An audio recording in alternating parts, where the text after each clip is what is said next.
The time passes. Now, I want to tell you some story because it's late nights and we don't have anything to do, and it's very cold outside. So we will just keep the fire on and keep talking, if that's fine with you. Yes. Yeah. Go ahead. So I'll tell you a very interesting story. In 2015, we went to Afghanistan. And it was one of the most memorable trips of my life. I've done a lot of hiking, trekking, and went on a spotter, worked with so many tourism groups. I mean, you were there with one tourism group when I was the Potter Sardar and when we were going to Putumdas.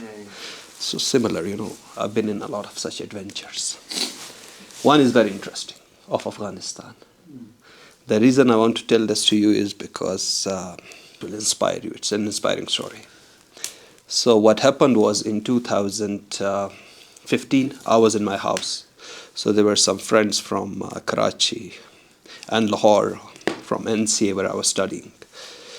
They came for a trip with me here, and then they were here, and I had two friends who showed up all of a sudden, and then they were like, let's go to Afghanistan. I said, yes, it's a trip on my mind, but I was never prepared for it. I was never mentally prepared to go there. And then they said, yeah, let's go, let's do it. And I said, yeah, we can do it. One was from Normal in near Gilgit, one was from Danyor. Both they're Brusheski speakers. And they were my colleagues from NCA, from the National College of Arts. And then when they were here, I said, see, I have some guests here. What we can do is you guys can go to either Sost or somewhere, wait for me, and then if I get free, I'll join you guys. They agreed. They said, yeah. I said, do you guys have permission? They said, yeah, we do. We got permission from the FCNA, from the military office headquarters in Gilgit. I said, fair enough. Then I was with the guest. I said bye to them, and then in the evening, I asked my cousin to drive me to Sost. And he agreed. He said, yeah, I can. I said, we will go there if the boys are there. I was in contact with them. They said, we are camping in Borit Lake, the lake just, there. And then my cousin agreed, and then we went to this last town in Pakistan, which is called Sost. So it's the border town with China, from where you go to China or Afghanistan. So then there are other villages on this side, on the Chaporsan Valley side, but there are no villages on this Khunjrab side. That's the last village, the last town. Anyways, we went there, we bought our stuff. I met the guys. I said, yeah, let's buy our stuff and then let's leave. So we did an hour or 2 hours of shopping and everything. We packed our sleeping bags, everything. And everything was clear from our side at least. And then we finally left.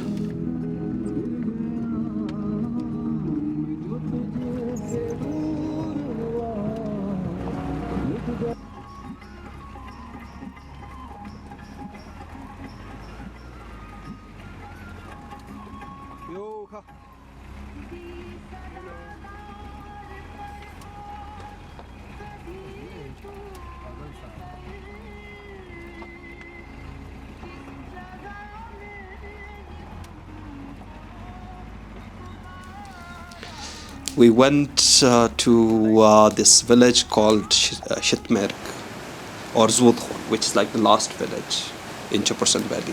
Then, you go further and you go to Afghanistan.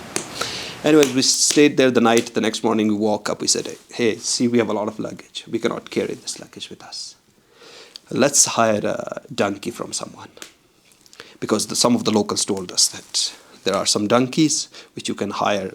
And one of the guys who usually goes to Afghanistan, he agreed he will take us there. But before we arrived there, he already left without, informing us or anything. Not me, but my other friend was in contact with him, but yeah, he left. So we, the next morning, started searching for a donkey. We went to this person. He said, I have 2 donkeys. He was already, doing some trips on a donkey there between his house and the river. So we saw that he's taking water or sand or something from the river on the donkey to his house. So we went to him. We said, hey, can we borrow a donkey? He said, not this one, but I have another donkey, which is like the Oston, the Baba Undi place. It's right next to it. Maybe you will be able to find it. And if it's like this, he told us, it looks like this, blah, blah, blah. However donkeys look, because we had no idea how donkeys look. For me personally, I thought they were all the same in two colors, either black or white. So I had no idea there are other types of donkeys or further, subcategories. Anyways, we packed up, we went to the military checkpost. We said, hey, see, we have the permission from FCNA. They said, yeah, we can see that, but we need to confirm it from FCNA. So there's no phone signal or anything. So they walked for quite some distance, and then one guy went for 1 or 2 hours, and then he spoke to FCNA. They said, yeah, we have allowed them, give them the permission to go. So we left. By this time, it was around 1 o'clock or something. We left Baba Gundi. Then there are some forests, the thorn and wreck forest, right next to the river in Baba Gundi. In that forest, it's very interesting that it's just a small forest, but you cannot see through the forest. We went to this hilly place and looked inside the forest, and we spotted some donkeys. We said, hey, we have spotted some donkey, let's catch one. So it took us 3 hours to catch one donkey. By the time we caught the donkey, it was already dark. And then we brought the donkey near our tent. We set our tent, and we tied it to a small a thorn, the sibek thorn. So we just tied it there, and at night one of my friends said that, oh, see, I cannot breathe. I have breathing issues because it's quite at an altitude. The altitude we were at that time was around 4,000 meters. So he said, I cannot breathe inside the tent. So we made some black tea, made him eat more apricot and stuff. And he said, I want to go back from here.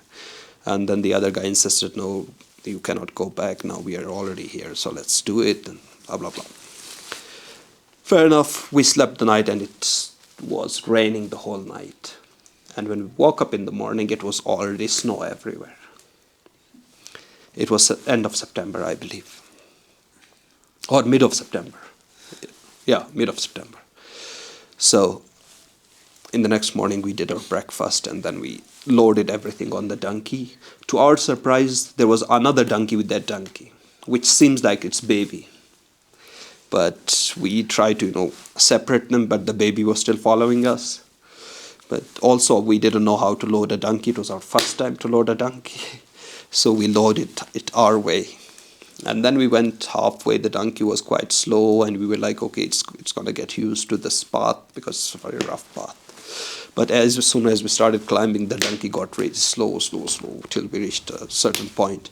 And there was water running down you can hear the water, like a lot of water running beneath you, but you cannot see it. So then we were there, and we're looking, where does this water go? It's not like little water. It's like a whole stream of water going below the mountain, but we cannot see it. It was inside the rocks.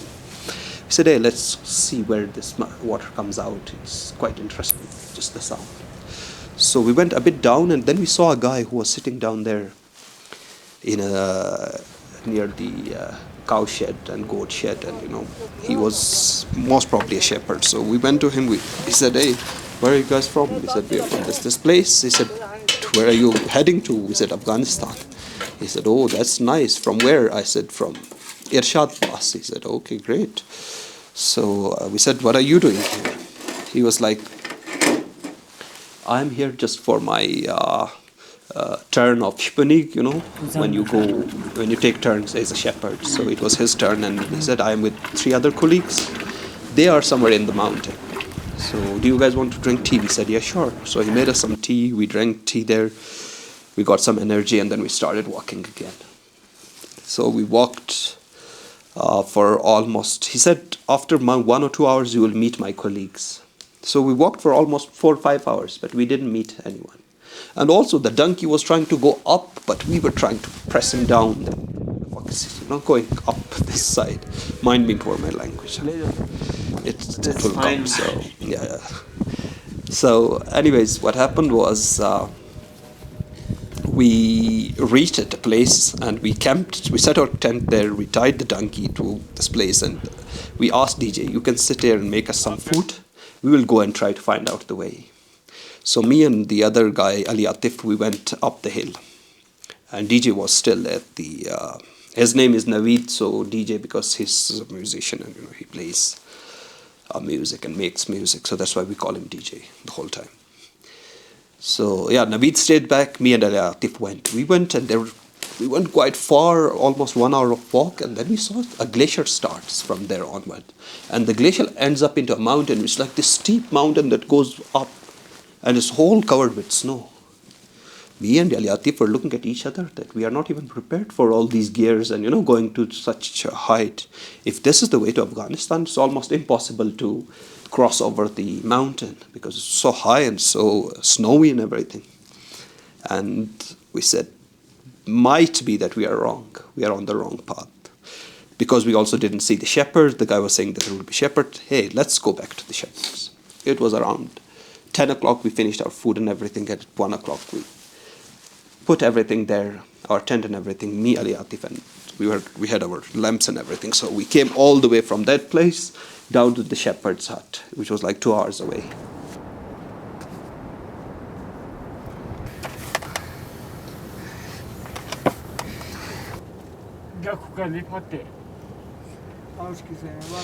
We came there, and there were those 4 people, and they said, oh yeah, we already got that you guys are on the wrong way because we didn't see you on the way.